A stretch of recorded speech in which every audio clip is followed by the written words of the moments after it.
नमस्कार सभी साथियों को। स्वागत अभिनंदन है आपका अपने YouTube channel SK online hub में।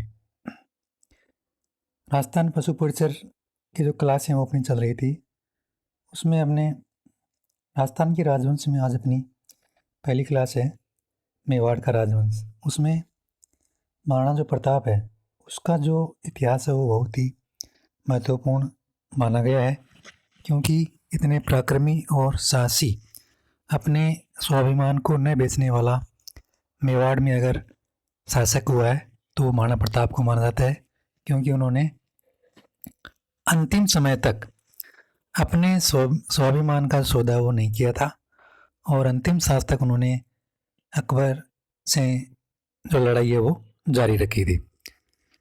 तो इसीलिए जो इस टॉपिक है वो बहुत ही महत्वपूर्ण रहता है और इससे जो क्वेश्चंस आने की जो संभावना है वो भी बहुत अधिक हो जाती है। तो इसी को ध्यान में रखते हुए आज अपन इसका जो अध्ययन है वो करेंगे।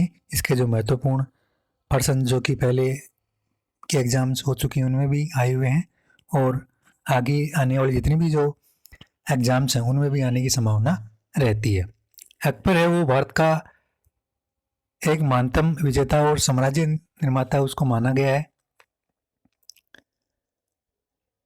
लेकिन महाराणा जो प्रताप एक छोटे सी राज्य का राजा था। उसने अकबर के साम्राज्य का अंग न बनने की जो इच्छा है वो उसने पाल रखी थी और अंत तक उन्होंने इस इच्छा को जारी रखा, यानी अंत तक इसकी इच्छा को बनाए रखा। और उन्होंने मेवाड़ ने अकबर की साम दाम दंड और भेद सभी नीतियों को पैरों तले रौंदते हुए अपनी स्वाधीनता की रक्षा वो की थी।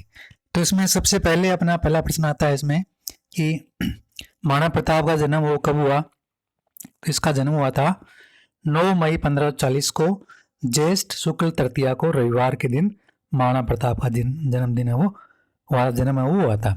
अब कई बार क्या है कि जो एग्जामिनर है वो क्वेश्चंस को घुमा फिरा के देता है कि महाराणा प्रताप का जो जन्म हुआ था तो 9 मई 1540 को न देकर वो ज्येष्ठ शुक्ल तृतीया दे देता।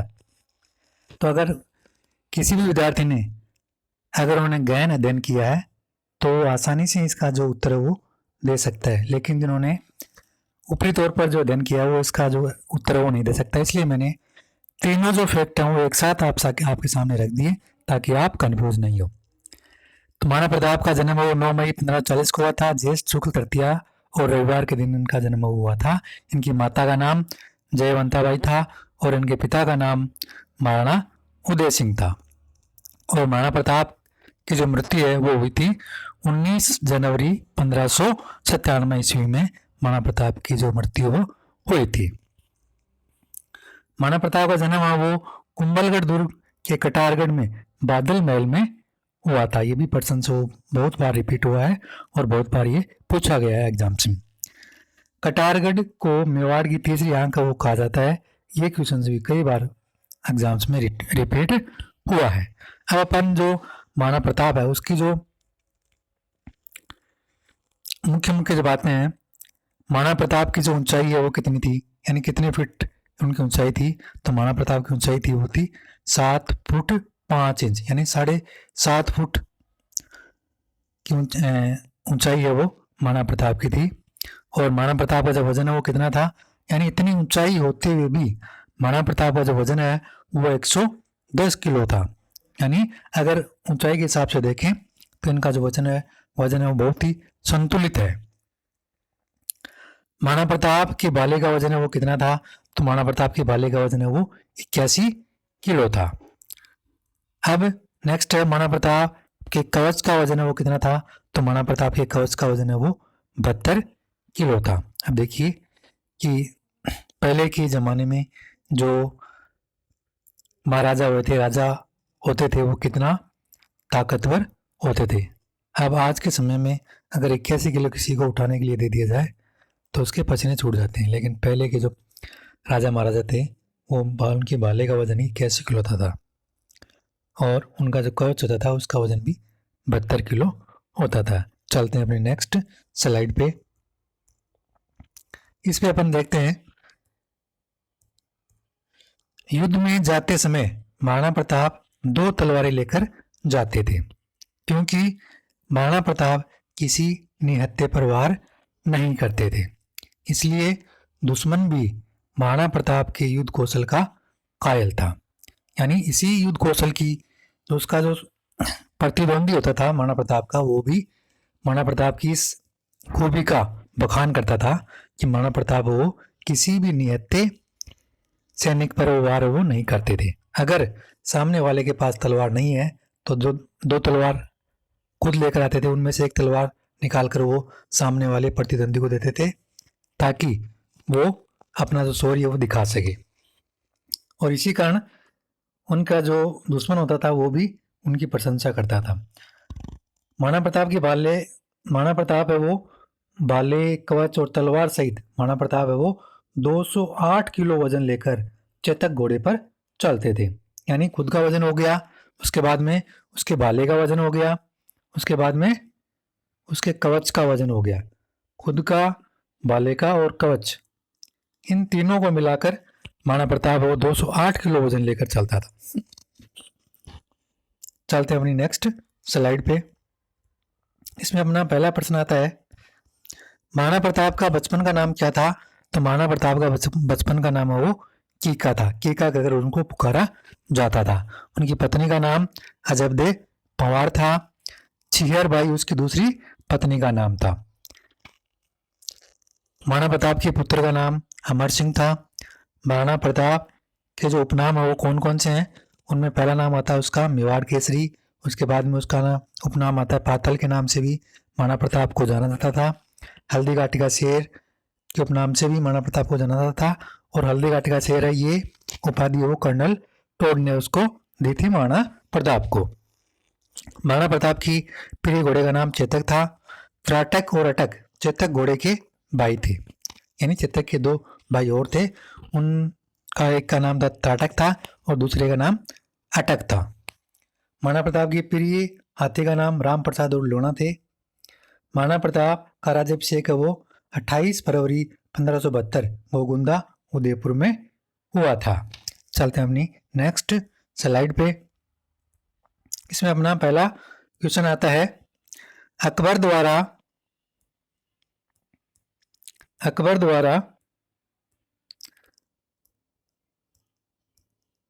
महाराणा प्रताप को समझाने हेतु 4 शिष्टमंडल वो भेजे गए थे। उसमें पहला जो शिष्टमंडल है उसमें भेजा गया था जलाल खां कोरची को, और इसको भेजा गया था 1572 ईस्वी में।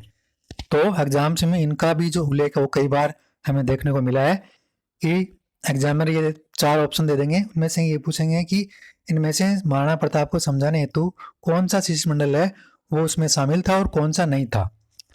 तो अगर चारों को नाम आपको अगर ध्यान में है तो आप इस प्रश्न का उत्तर आसानी से दे सकते हैं।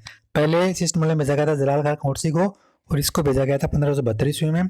दूसरे नंबर पर भेजा गया था मान सिंह को, और इसको भेजा गया था जून 1573 को। तीसरे नंबर पर भेजा गया था भगवंत दास को, और इसको भेजा गया था सितंबर 1573 को। और चौथे नंबर पर भेजा गया था टोडरमल को, और इसको भेजा गया था दिसंबर 1573 ईस्वी में। तो इस शिष्टमंडल को याद रखने के लिए मैं आपको एक ट्रिक बता रहा हूँ। तो वो है, आपकी ट्रिक है जमा बटो। जमा बटो, ये अपनी ट्रिक है। तो इसमें जैसे हो गया जलाल खां, जैसे क्या हो गया जलाल खां कोरची, फिर मां से हो गया मान सिंह, फिर वैसे हो गया आपका भगवंत दास, और टो से हो गया आपका टोडरमल। तो जमा बटो अगर आपको याद है तो आप आसानी से इसको क्रम वाइज भी बता सकते हो। तो ये क्रम वाइज ही मैंने आपको बताया इसीलिए, ताकि आप कंफ्यूज नहीं हो।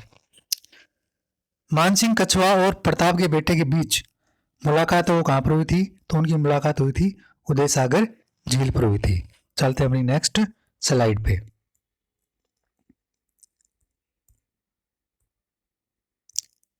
इसमें अपना पहला प्रश्न है, मूर्तमाला व विश्व वल्लभ ग्रंथ किसने लिखे थे? तो मूर्तमाला और विश्व वल्लभ जो ग्रंथ है वो चक्रपाणी मिश्र ने लिखे हैं। हल्दी घाटी का युद्ध कब हुआ? हल्दी घाटी का युद्ध है वो 18 जून 1576 ईस्वी को हुआ था। और गोपीनाथ शर्मा के अनुसार हल्दी घाटी का युद्ध कब हुआ था? तो गोपीनाथ शर्मा के अनुसार हल्दी घाटी का युद्ध वो हुआ था 21 जून 1576 ईस्वी को। अब ये दोनों फैक्ट है वो आपको याद रखने हैं, क्योंकि आज आप इसमें कंफ्यूज हो सकते हो, क्योंकि गोपीनाथ शर्मा के अनुसार थोड़ी इसकी जो डेट है वो अलग है, और हल्दीघाटी का जो आरबीसी की जो पुस्तक है उसके अनुसार ये आपकी है 18 जून 1576, और गोपीनाथ शर्मा के अनुसार ये आपकी डेट है 21 जून 1576। इन दोनों को आपको ध्यान में रखना है ताकि आप कंफ्यूज नहीं हो। नेक्स्ट अपना प्रश्न है, हल्दीघाटी युद्ध के लिए मुगल सेना की योजना है वो कहाँ पर बनी? तो हल्दीघाटी युद्ध के लिए मुगल सेना की योजना है वो मैगजीन दुर्ग अजमेर में बनी थी। मुगलों का सेनापति वो कौन था? तो मुगलों का सेनापति था वो मानसिंह कछुआ था। महाराणा प्रताप का सेनापति वो कौन था? तो महाराणा प्रताप का सेनापति है वो हाकिम का सूरी था। हल्दीघाटी युद्ध का प्रत्यक्ष वर्णन किसने किया? तो हल्दीघाटी युद्ध का जो प्रत्यक्ष वर्णन है वो बदायूनी ने किया था। ये भी प्रश्न कई बार रिपीट हुआ है, इसको आपको ध्यान में रखना है। चलते हैं अपनी नेक्स्ट स्लाइड पे। इसमें अपना पहला प्रश्न आता है, हल्दीघाटी युद्ध में अफवाह फैलाने वाला मुगल सैनिक है वो कौन था? तो हल्दीघाटी युद्ध में अफवाह फैलाने वाला जो सैनिक था वो था मित्र खां, ये मुगल सैनिक था। अगला अपना प्रश्न है, हल्दीघाटी युद्ध में प्रताप की रक्षा करने वाला कौन था? तो हल्दीघाटी युद्ध में प्रताप की रक्षा करने वाला था वो था जाला बेदा। ये भी प्रश्न वो कई बार रिपीट हुआ है। अगला प्रश्न अपना, मुगल सेना के हाथी कौन कौन से थे? तो मुगल सेना के हाथियों में प्रमुख नाम आते हैं आपके, उसमें पहला है गजयुक्ता, गजराज, रणमंदार, मर्दाना। मर्दाना ये मानसिंह का हाथी था। मर्दाना मानसिंह का हाथी था। मानसिंह का हाथी था। इसके अलावा हवाई, हवाई है ये अकबर का हाथी था। तो कई बार इन हाथियों के नाम भी पूछ लेते हैं, जैसे चित्ता घोड़े का नाम पूछा जाता है, उसी प्रकार से कई बार जो ये हाथी हैं जिन्होंने की युद्ध में हिस्सा लिया था, इनके नाम भी कई बार पूछे जा चुके हैं। महाराणा प्रताप के हाथी कौन कौन से थे? उनमें महाराणा प्रताप के हाथियों में आता है राम प्रसाद, ये महाराणा प्रताप का हाथी था। लूणा था, चक्रवात था, ये महाराणा प्रताप के हाथी थे जिन्होंने युद्ध में भाग लिया था। चलते हैं अपनी नेक्स्ट स्लाइड पे। इसमें अपना पहला प्रश्न आता है, हल्दीघाटी युद्ध के नामकरण वो कौन कौन से, यानी हल्दीघाटी के युद्ध को किन किन नामों से जाना जाता है? तो उसमें पहला आता है बादशाह बाग का जो युद्ध है वो हल्दीघाटी के युद्ध को कहा था A.L. श्रीवास्तव ने।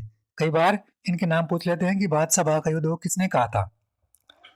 तो बादशाह बाग का युद्ध वो कहा था A.L. श्रीवास्तव ने। मेवाड़ की थर्मोपली किसने कहा? मेवाड़ की थर्मोपली है वो हल्दीघाटी के युद्ध को जेम्स टोड ने कहा था। खमनौर का युद्ध हल्दीघाटी के युद्ध किसने कहा? तो हल्दीघाटी के युद्ध को, खमनौर का युद्ध है वो अबुल फजल ने कहा था। हल्दीघाटी के युद्ध को गोगुंदा का युद्ध किसने कहा? तो हल्दीघाटी के युद्ध को गोगुंदा का युद्ध है वो बदायूनी ने कहा था। अब हल्दीघाटी के युद्ध के अन्य नाम है, उनमें आता है आपका बनास का युद्ध, और हाथियों के युद्ध के नाम से भी हल्दीघाटी के युद्ध को जाना जाता है। चलते हैं अपनी नेक्स्ट स्लाइड पे। इसमें देखते हैं अपना पहला प्रश्न कौन सा है। तो इसमें पहला प्रश्न आता है अपना, चेतक का चबूतरा या छतरी वो कहाँ पर स्थित है? तो चेतक का चबूतरा या छतरी है वो बलीचा राजसमंद में स्थित है, यानी बलीचा राजसमंद में चेतक की छतरी है वो बनी हुई है। अगला अपना प्रश्न है, महाराणा प्रताप की छतरी वो कहाँ पर स्थित है?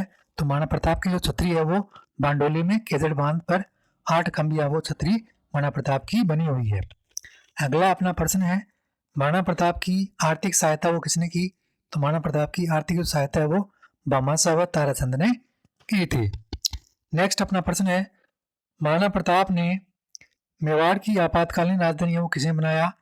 तो महाराणा प्रताप ने मेवाड़ की आपातकालीन राजधानी वो चावंड को बनाया था। दिवेर का युद्ध वो कब हुआ? तो दिवेर का युद्ध वो 1582 ईस्वी में हुआ था। दिवेर का जो युद्ध है वो किन के मध्य हुआ? दिवेर का जो युद्ध है वो सुल्तान व महाराणा प्रताप के बीच हुआ था। बदायूनी ने किस ग्रंथ में हल्दीघाटी युद्ध का आंखों देखा वर्णन है वो किया था? ये भी प्रश्न है वो कई बार पूछा जा चुका है। तो बदायूनी ने हल्दीघाटी के युद्ध का जो आंखों देखा वर्णन है वो किया था मुंत खवाबुत तवारिफ में। बदायूनी ने महाराणा प्रताप में जो हल्दीघाटी का जो युद्ध हुआ था उसका आंखों देखा वर्णन है वो किया था। और महाराणा प्रताप का शासनकाल वो कब से कब तक रहा?